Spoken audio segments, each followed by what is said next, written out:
O medo tem um rosto. No submundo de Melbourne, usava dentes de ouro e tinha Ruthless tatuado acima do olho direito. Brent, o Rock Ricker, não era um motoqueiro fora da lei comum. Ele era totalmente diferente.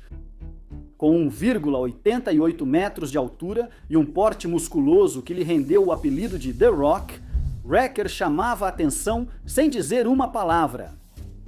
Sua pele, coberta por tatuagens intricadas, contava histórias que até motociclistas experientes notariam.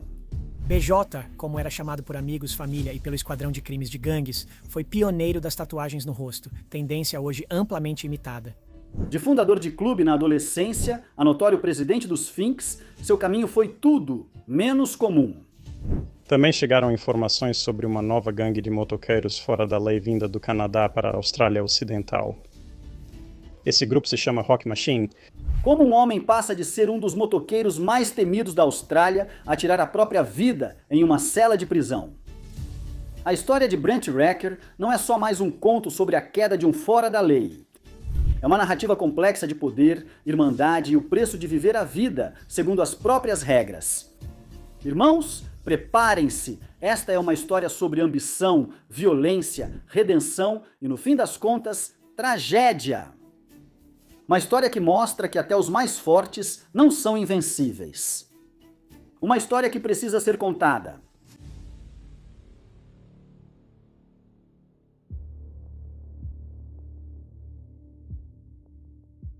As ruas de Vitória, Austrália, moldaram o jovem Brent Ricker. Ele era apenas mais um garoto na St. Joseph's, Warragul e na Caringal High, jogando futebol e saindo com os amigos. Nada de especial. Nada de extraordinário. Pelo menos ainda não, mas onde outros viam apenas mais um adolescente, Ricker via uma oportunidade. O ronco das motos e o fascínio da cultura fora da lei o atraíam como canto de sereia. Enquanto seus colegas planejavam o futuro, Ricker já construía seu império. Com apenas 16 anos, o jovem Brent entrou em um estúdio de tatuagem e fez sua primeira tatuagem. Uma flor no ombro esquerdo. Nada ameaçador nisso, certo? Mas algo mudou naquele dia. A tinta virou um vício, mas o verdadeiro barato vinha do estilo de vida. As festas, a irmandade, o respeito, tudo se encaixou. Pense em ter 17 anos de idade. A maioria dos jovens dessa idade se preocupa com namoro e habilitação. Hacker não. Ele fez algo sem precedentes. Entrou em contato com o capítulo canadense do Rock Machine MC, propondo estabelecer o primeiro capítulo australiano em Perth. Pense na coragem que isso exige. Nem mesmo motoqueiros experientes fariam isso, muito menos um adolescente. Sabe o que é ainda mais incrível? Eles toparam. Em dezembro de 2009, as autoridades australianas anunciaram oficialmente o que muitos achavam impossível.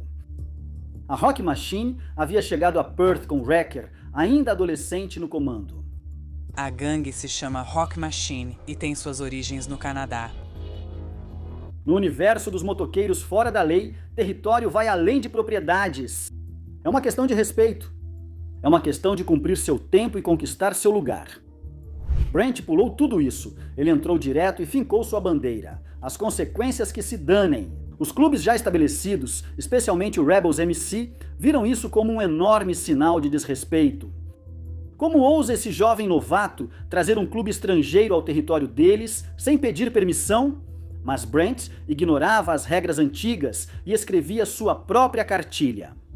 E essa cartilha estava prestes a mudar tudo na cena dos motoqueiros australianos. A questão não era se o sangue iria correr, e sim quando. Quer saber o que acontece ao mudar as regras do jogo?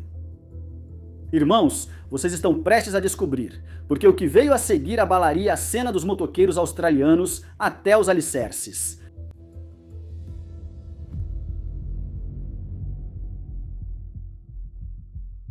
Ia haver sangue, todos sabiam disso. Ao fundar o primeiro capítulo australiano da Rock Machine, em Perth, Brent não apenas incomodou alguém. Ele pisoteou neles com botas de bico de aço. Os Rebels MC, que consideravam Perth seu território, não iam deixar isso passar. Veja, no mundo dos motoqueiros existe um código. Você não simplesmente entra no quintal de outra pessoa e monta seu negócio. Mas Wrecker, ele não só entrou, ele arrombou a porta. No início de 2009, a Rock Machine já havia se expandido para Nova Gales do Sul. Eles não pararam por aí. Um terceiro capítulo surgiu no subúrbio de Mairie, em Perth. Cada capítulo novo era como mostrar o dedo do meio para a ordem estabelecida.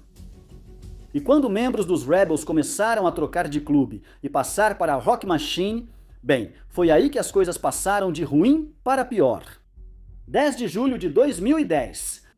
Marque essa data. Foi quando o barril de pólvora explodiu. Uma boate em Perth virou um campo de batalha quando membros dos dois clubes se encontraram, socos voaram, garrafas se quebraram e a guerra começou. Mas essa não seria uma briga de motoqueiros comum. A Rock Machine trouxe algo novo para a Austrália. A experiência deles com explosivos sofisticados. Esses caras aprenderam o ofício no Canadá, onde ganharam fama por demonstrações espetaculares de força. De repente, empresas pertencentes aos rebeldes começaram a pegar fogo. Uma loja de tatuagem aqui, um veículo ali. A mensagem era clara. Isso não era mais só sobre território. A polícia teme que a guerra por território do tráfico entre as gangues rivais Rebels e Rock Machine possa se tornar um evento catastrófico. Essas preocupações resultaram em batidas em casas de gangues em Perth, onde foram achadas armas letais e pelo menos 5 pessoas presas. Isso foi para dar um recado. E que recado foi esse? A Rock Machine lutava não só por território, mas para provar que pertencia. Durante esse tempo, Wrecker atuou como sargento de armas, fazendo o trabalho sujo e ficando ao lado dos irmãos. Ele estava no seu elemento, prosperando no caos que criou. Mas você sabe o que dizem sobre brincar com fogo, não sabe? A polícia não ficaria parada vendo a Austrália virar uma zona de guerra. Eles realizaram uma das maiores repressões contra clubes de motoqueiros fora da lei já vistas no país. Sou o detetive superintendente Kim Papilar, da Esquadrão de Crimes de Gangues. O Phone in Big Day, realizado anteriormente neste ano, na terça-feira, 23 de junho, foi um sucesso com base nas informações de inteligência recebidas do público. Desde esse apelo, as informações recebidas pelo Crime Stoppers ajudaram a polícia a processar 69 membros e associados de gangues de motoqueiros fora da lei, com cerca de 189 acusações. Das acusações, 43 eram sobre tráfico ilícito de drogas. Mas nada impediu o que viria. Quer saber o preço de iniciar uma guerra? Fiquem atentos, irmãos, pois Brent Ricker logo descobriria quanto custa brincar com fogo.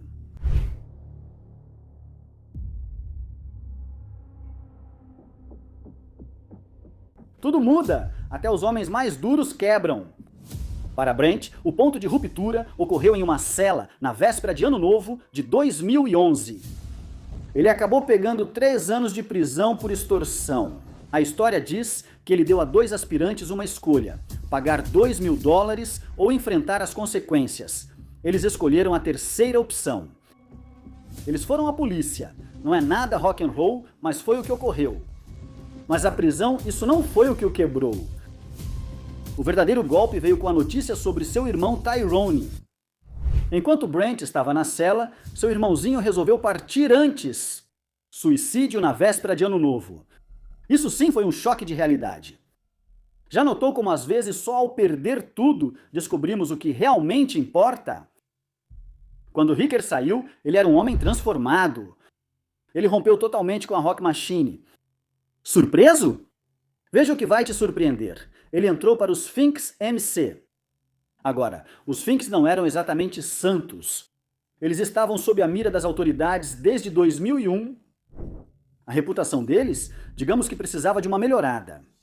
A polícia diz que o público não deveria se surpreender com um ataque brutal a um associado dos Sphinx, que foi espancado e jogado de um penhasco ao sul de Adelaide. A polícia da Divisão de Combate à Gangue suspeita que uma rivalidade violenta eclodiu no clube de motoqueiros fora da lei. Integrantes do Sphinx Motorcycle Club vão se reunir em Melbourne após cruzarem ruidosamente o local de nascimento do notório fora da lei Ned Kelly. Tumulto ocorre enquanto a polícia de Victoria alerta para a guerra em formação entre gangues de motoqueiros. Talvez seja isso que atraiu Hacker. Ali havia um clube que precisava de reconstrução, reestruturação e redenção. Pense, quem melhor para revitalizar a imagem de um clube do que alguém buscando um novo começo?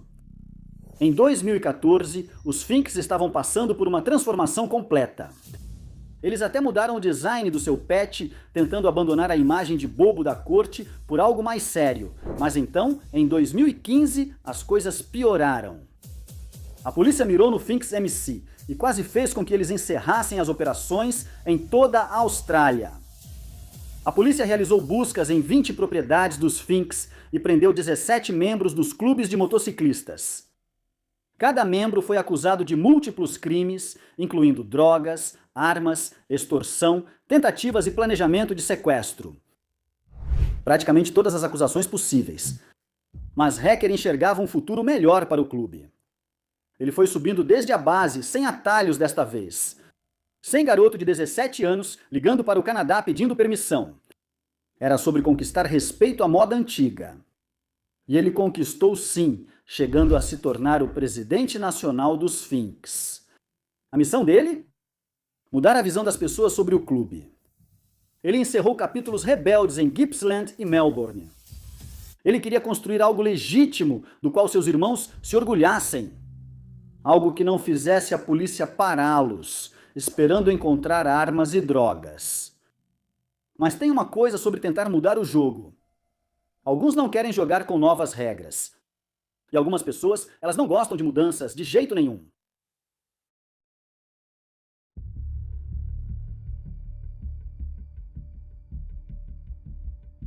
O dia amanheceu em Frankston em 31 de maio de 2018. Brent Hicker dormia tranquilamente em casa com a esposa e o filho de 2 semanas. A paz, no entanto, estava prestes a ser destruída. Literalmente. Às 4 da manhã, a manhã tranquila virou um caos. Alguém atacou o carro de Hacker com uma bomba incendiária e metralhou a casa dele. Os vizinhos também foram atingidos por alguns tiros perdidos. Por algum milagre, ninguém se feriu. A polícia de Vitória divulgou imagens do momento em que a casa de um motoqueiro foi alvo de tiros. O chefe dos Finks, sua esposa e o filho recém-nascido de 2 semanas estavam em casa, mas não se feriram. Essas imagens são assustadoras, ainda mais por um bebê recém-nascido e outras 2 crianças terem ficado na linha de fogo. Imagens de câmera de segurança mostram um carro explodindo em chamas. Um homem corre desse veículo para o banco do motorista de um carro de fuga. Logo atrás dele, outro homem dispara 6 ou 7 tiros contra uma casa. Agora, o alvo do ataque, segundo a polícia, era Brent Hacker, o chefe da gangue de motoqueiros fora da lei Finks. Ele estava em casa com a esposa e o filho de 2 semanas. Agora, horrivelmente, uma das balas também entrou na casa ao lado, onde 2 adultos e 2 crianças menores de 4 anos estavam dormindo. Milagrosamente, ninguém se feriu. Esse incidente aconteceu em Frankston, nos subúrbios do sudeste de Melbourne, em maio do ano passado. Mas a mensagem? Essa foi recebida em alto e bom som. Depois, eles capturaram o atirador, chefe dos rebeldes, Matthew Bruce. Engraçado como antigas rixas nunca morrem, né? Mas isso já não era apenas rivalidade entre clubes. Tratava-se de um homem com uma família, um filho recém-nascido, pego no fogo cruzado do seu passado. O medo faz coisas estranhas com um homem. Nem mesmo a palavra ruthless, tatuada acima do seu olho, te protege disso. Hacker arranjou uma arma para se proteger, começou a checar as janelas, se assustando com qualquer sombra. O homem apelidado de The Rock estava desmoronando. Então veio o verdadeiro problema. Um cara chamado Nicholas tinha postado fotos explícitas de uma mulher chamada Tara Egglestone na internet. Diziam que Hacker deu a ordem para que membros dos Finks dessem uma lição em Nicholas.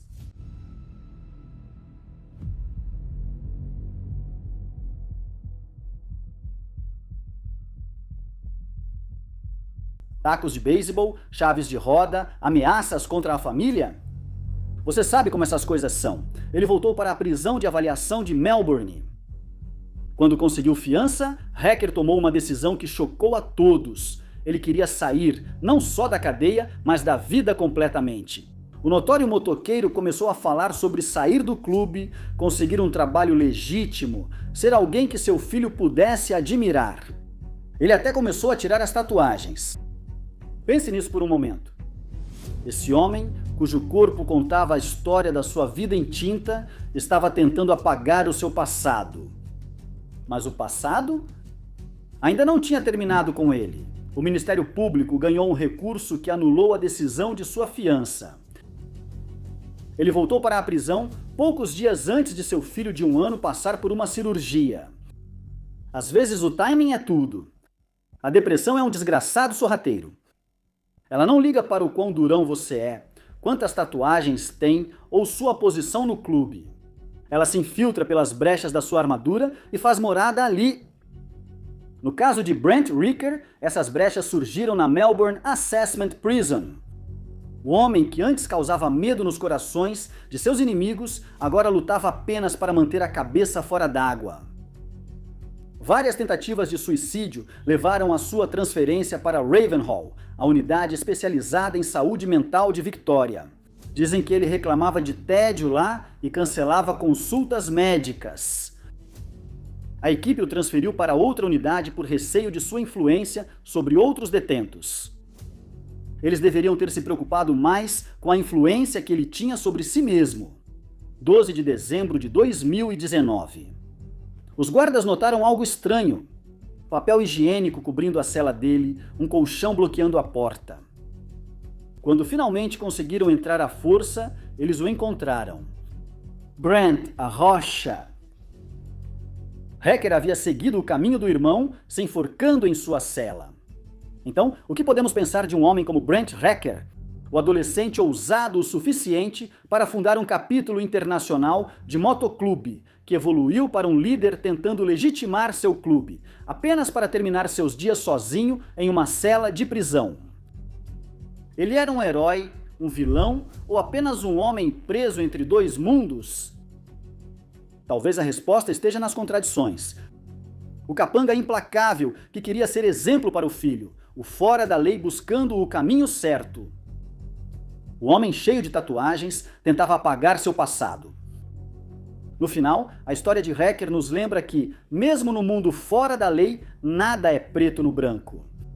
O homem que começou uma das guerras de motoqueiros mais violentas da Austrália também tentou reformar a própria cultura que ajudou a criar. O legado dele? Como as tatuagens intrincadas que cobriam seu corpo, é complicado, permanente e aberto a interpretações. Resta apenas uma pergunta: o que você faria no lugar dele? Irmãos, lembrem-se disso. Às vezes, as batalhas mais difíceis não ocorrem nas ruas. Às vezes, elas são travadas nos momentos silenciosos, em celas vazias, contra inimigos que ninguém mais pode ver. Vá em paz, Brent Ricker. Vá em paz.